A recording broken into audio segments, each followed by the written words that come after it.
नमस्कार दोस्तों, मेरा नाम हेमा है और मैं आज का स्टॉक मार्केट देखती हूँ। तो हमने देखा सेंसेक्स में सेंसेक्स स्टार्ट हुआ से 600-700 से और बीच में 200 तक भी आया और एंड में जो उसने प्रॉफिट दिया 1330.96 था, जो कि अब इसकी क्लोजिंग प्राइसिंग थी 80,436.84। अगर हम 14 अगस्त की मार्केट में सेंसेक्स का रेट देखें तो 79,105 था। अब हम बात करेंगे निफ्टी 50 की, जो कि 200 रुपये प्रॉफिट से स्टार्ट हुआ एंड वो 100 तक भी गया और जब ये मार्केट क्लोजिंग प्राइसिंग थी इसकी 397.40 प्रॉफिट और 397.40 प्रॉफिट था, जो कि निफ्टी 50 की प्राइसिंग थी 24,541.15। अगर हम 14 अगस्त की मार्केट की बात करें तो उस समय था 24,143। तो जो हमने मार्केट में बहारें देखी वो हमने देखी तो बट दो न्यूज़ आ रही हैं, जैसे कि मैंने आपको पहले भी बताया है 22 अगस्त को कांग्रेस ने धरना देना है, विपक्ष ने धरना देना है हिंडनबर्ग की जांच को लेकर। और दूसरी खबर है एमपॉक्स WHO ने घोषित कर दिया है इसको इमरजेंसी और इसे ग्रेड 3 की कैटेगरी में रखा गया है, यानी कि जैसे ही आपको सिम्टम्स दिखे आपको इमरजेंसी मतलब कि इसको फटाफट आपको दिखाना है, ज़्यादा डिले नहीं करना है। और अफ्रीका के देशों में ये बीमारी फैल चुकी है और ये भारत की सीमा तक भी आ चुकी है, यानी कि 3 केसेस मिले हैं पाकिस्तान में, 1 केस मिला है स्वीडन में भी। तो ये केस मतलब जो ये एमपॉक्स है वो बाहर के देशों में भी फैल रहा है। तो कुछ भी हो सकता है मार्केट में, तो अपना कदम संभाल के रखिए, अपने पैसे, अपने आप को और अपनी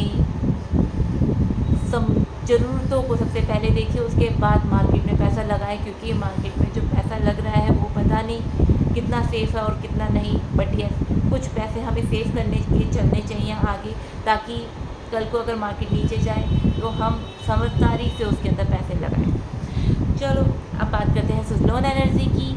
सुज़लोन एनर्जी का लो गया 74.12 और हाई गया 80.50, यानी कि मार्केट में जब सुज़लोन एनर्जी बीच में इतना लो भी आ गया कि जो उसका लास्ट लो था, यानी कि हम बात करें सुज़लोन एनर्जी क्लोजिंग प्राइसिंग था 76.77 जब 14 अगस्त को ये मार्केट बंद हुई थी।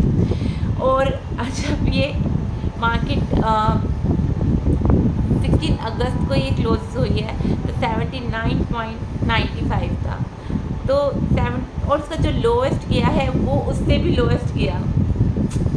तो सुज़लोन एनर्जी ने काफ़ी खेला, यानी कि पहले लो एकदम लो और फिर एकदम हाई लेके गया।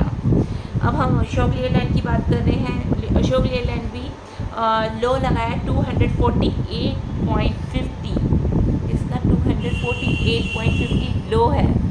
और हम बात करने वाले हैं अब 14 अगस्त की मार्केट के बारे में। तो उसका क्लोजिंग प्राइस था 246.45, यानी कि अपनी जो लोवेस्ट प्राइसिंग थी उससे भी काफ़ी हाई था। और हाई गया 256.90, 16 अगस्त की बात कर रही हूँ मैं।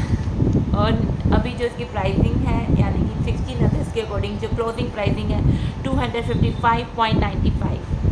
कोल इंडिया की अगर हम बात करें तो उसका लो गया है 502.50 16 अगस्त की मार्केट के अकॉर्डिंगली।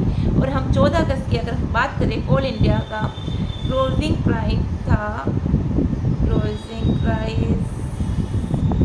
क्लोजिंग पॉइंट था 504.70। तो मतलब कि लो तो ये थोड़ा सा उससे भी गया, बट फिर उसने जो पिकअप करा हाई जो पॉइंट गया उसका 550.75। और अभी जो मार्केट में यानी कि 16 अगस्त की मार्केट के अकॉर्डिंगली क्लोजिंग प्राइसिंग थी कोल इंडिया की 512.30। अब हम बात करने वाले इन्फीबीम एवेन्यूज़ की।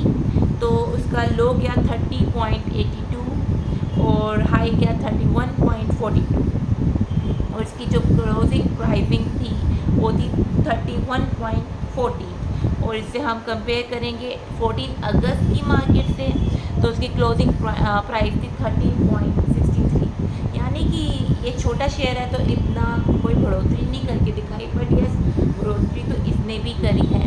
यानी कि मार्केट ने बढ़ोतरी तो करी तो वो काफ़ी अच्छी भी करी, बट ये बढ़ोतरी कब तक रहेगी ये कुछ कहा नहीं जा सकता। तो अपने पैसों को संभाल के रखिए ताकि आपके इमरजेंसी में आपके पैसे आपके पास रहें। धन्यवाद।